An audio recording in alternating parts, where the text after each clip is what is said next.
How to fix Eufy Security App not working. Let's get started.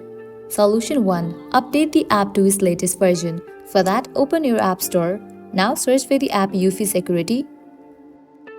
Once app appears, at the right corner of the app you will find the option of Open or Update. If you find the option of Update, just click on it and update the app to its latest version. Once you do that, you can check whether your problem has been solved or not.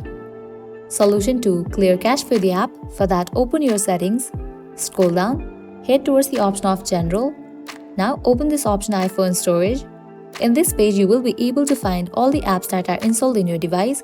Now head towards the app Eufy Security. Once you find it, open it. Now click on Offload app. Click on Offload app.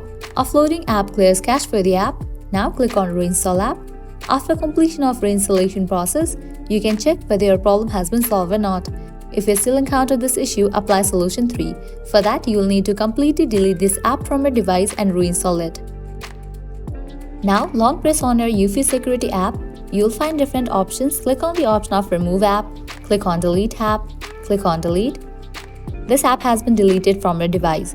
Now launch your App Store, search for the app Eufy Security and install it. Applying these solutions, your problem will be fixed. So this is how you can fix Eufy Security app not working. At the end, if you guys find this video helpful, don't forget to like, share and subscribe to our channel. Thank you.